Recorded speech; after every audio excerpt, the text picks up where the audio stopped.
Bismillahirrahmanirrahim. Assalamualaikum warahmatullahi wabarakatuh. Perkenalkan, nama saya Ilham Marawinata dari kelas B semester 4, jurusan Bahasa dan Sastra Arab, Fakultas Adab dan Humaniora, UIN Sunan Gunung Jati, Bandung. Baik, kali ini saya ingin menyelesaikan atau melaksanakan tugas dari mata kuliah kewirausahaan yang diampu oleh Bapak Dr. Haji Dedi Supriyadi, SAG MHU. Baik, untuk yang pertama yakni tentang planning bisnis. Saya mempunyai planning bisnis tentang fashion atau hijab, fashion hijab, yakni bernama Aran Hijab. Kemudian ada nomor WhatsApp-nya, ada 0895 0329 8014. Kemudian ada Instagramnya, yakni @aran_hijab, underscore-nya ada 2. Lalu ada Shopee, yakni aran_hijab, dan emailnya yaitu aranhijab@gmail.com. Sebelumnya mohon maaf karena dalam foto tersebut dalam Instagramnya itu N-nya 2 dan B-nya 2, tetapi yang benarnya itu yang di bawah, yaitu Instagram @aran_hijab. Baik, langsung slide selanjutnya, yakni tentang visi dan misi usaha hijab. Visi usaha yang pertama, menciptakan produk hijab yang berkualitas, menyediakan berbagai jenis hijab dari segi model, ukuran, dan warna. Lalu memberi peluang dan prospek ke depan yang baik, dan mampu menciptakan lapangan kerja yang baru atau menciptakan lapangan kerja baru.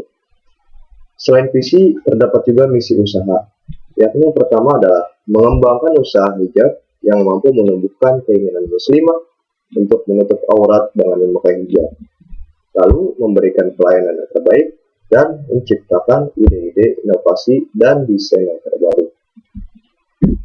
Oke, selanjutnya ada tujuan usaha hijab. Yang pertama adalah mendapat keuntungan dalam usaha hijab. Lalu yang kedua, menyediakan kebutuhan jilbab bagi umat muslimah sehingga para akhwat atau perempuan dapat menggunakan hijab sehari-hari. Dan yang ketiga, tujuannya yakni membuat produk yang dapat menjadi gaya berpenampilan modis bagi yang mengenakannya tanpa terkecuali tetap memperhatikan kesopanan berpakaian. Slide selanjutnya, problem. Apa ini maksud dengan problem? Yakni yang kita tahu bahwa saat ini pandemi COVID-19 masih belum selesai dan terus berlanjut sampai saat ini dari tahun sebelumnya. Sehingga saya khususnya melaksanakan tugas maupun pertemuan kuliah hanya dilakukan secara data jaringan. Jadi problem atau masalah para pengusaha atau para pebisnis atau para penjual saat ada pandemi seperti ini, apa masalahnya? Dalam masa pandemi COVID-19, masyarakat mengubah cara berbelanja karena toko-toko kebanyakan tutup. Itu yang pertama.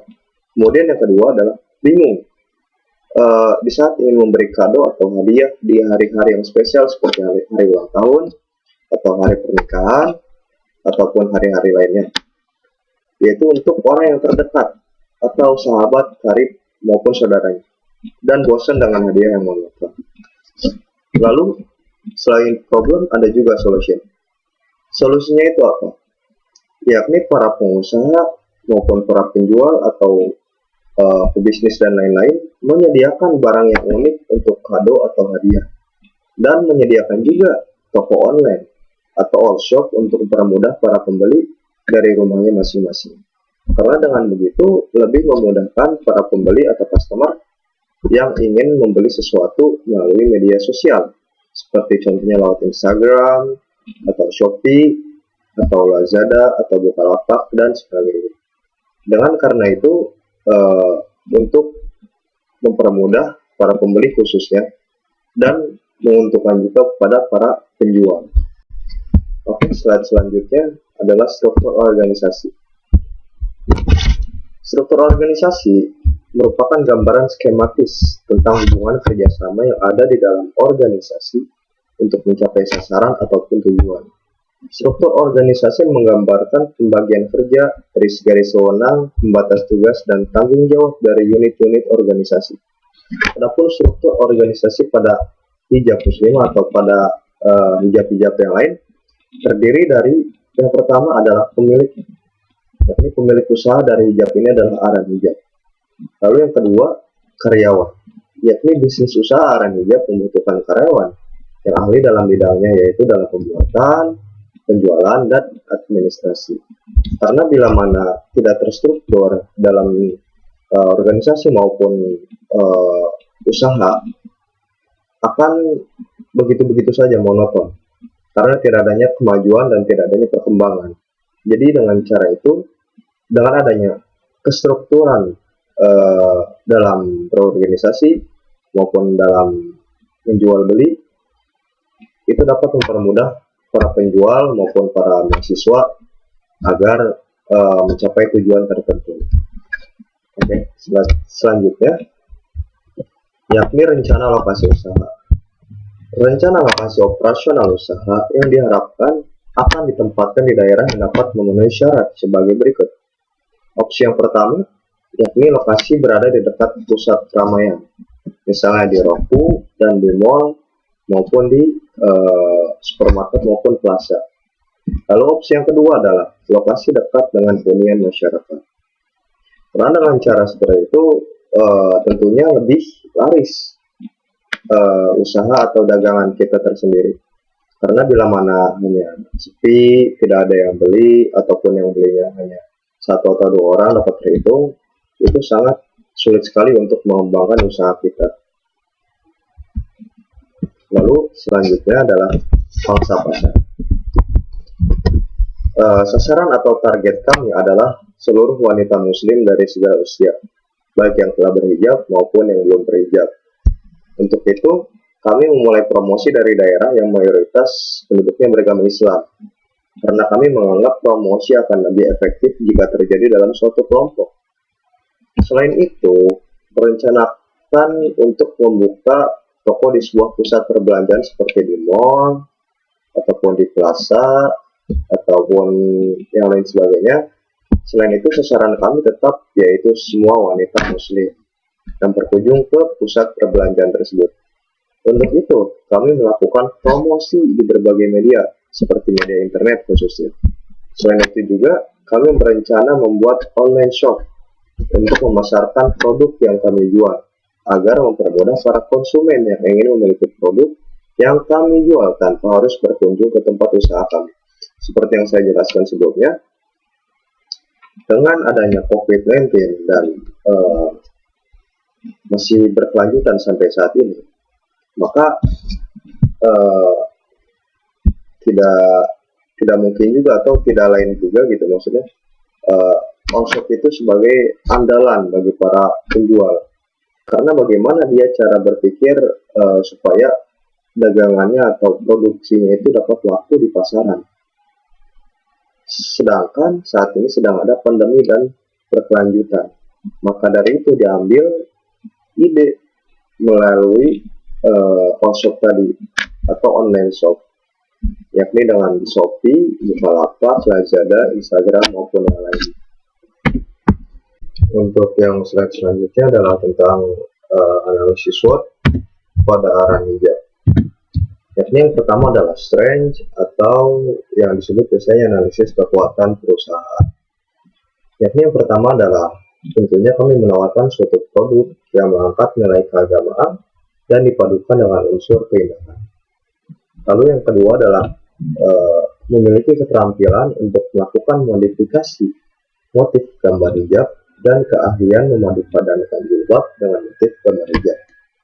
Dan bahan baku pembuatan jilbab tersedia dengan macam variasi warna dan model serta harga yang tidak terlalu mahal, serta jenisnya beraneka ragam sehingga dapat meningkatkan model dan variasi hijab. Lalu yang kedua adalah analisis tentang weakness atau yang disebut analisis kelemahan perusahaan.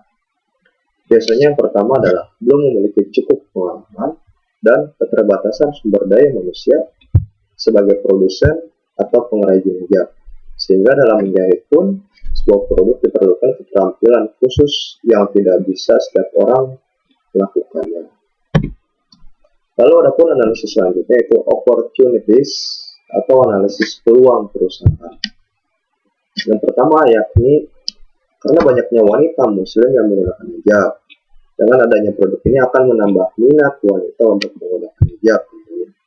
Dan pemasaran bisa dibilang cukup mudah karena kami melakukan pemasaran melalui media sosial, lingkungan masyarakat maupun segi jalan.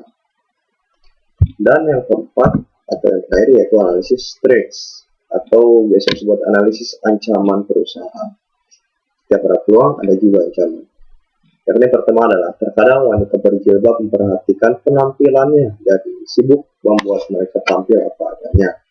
Dan tentunya banyaknya para pesaing hijab yang memiliki brand-brand hijab yang sudah terkenal di masyarakat, sehingga masyarakat akan lebih tertarik dengan hijab yang sudah memiliki brand, serta banyaknya usaha yang sama di luar wilayah tentunya. Karena seperti yang kita lihat, sudah tidak asing lagi karena brand hijab dari yang terkenal dan yang merintis juga sudah terdapat di beberapa wilayah gitu, khususnya daerah ibu kota maupun dari Jawa Barat, Jawa Tengah, Jawa Timur, itu sudah ramai dipenuhi oleh para penjual produk-produk ternama dari hijab. Tapi ya karena mayoritas muslim di Indonesia tentunya akan tetap laku, akan tetap berjalan siklus keuangannya dari perputaran menjual barang-barang hijab, pastinya ya karena lokasi yang strategis yakni di Indonesia dengan mayoritas muslim juga, dan sudah tidak asing lagi tentunya dari masa-masa dari SMP maupun sampai yang sudah berumur maupun yang sudah menikah juga tetap saja ada yang membeli. Lalu slide selanjutnya adalah tentang aspek pemasaran. Aspek pemasaran pertama, bagaimana cara promosi? Yang pertama adalah promosi menggunakan media sosial lewat Instagram, WhatsApp, Shopee, Bukalapak, Lazada, dan lain-lain. Lalu yang kedua adalah promosi bisa menggunakan jasa endorse pada selebgram.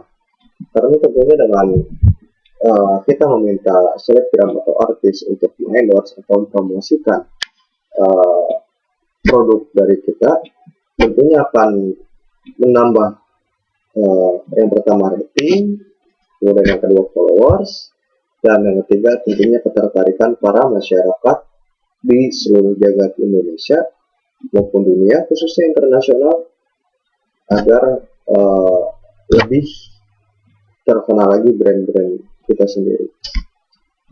Lalu yang kedua adalah langkah. Yang pertama adalah membuat akun media sosial dan mengupload gambar-gambar produk yang disediakan sambil membangun personal branding. Karena dengan kita membuat akun media sosial, lalu mengupload gambar-gambar yang bagus, yang membuat netizen gitu, biasanya netizen ataupun para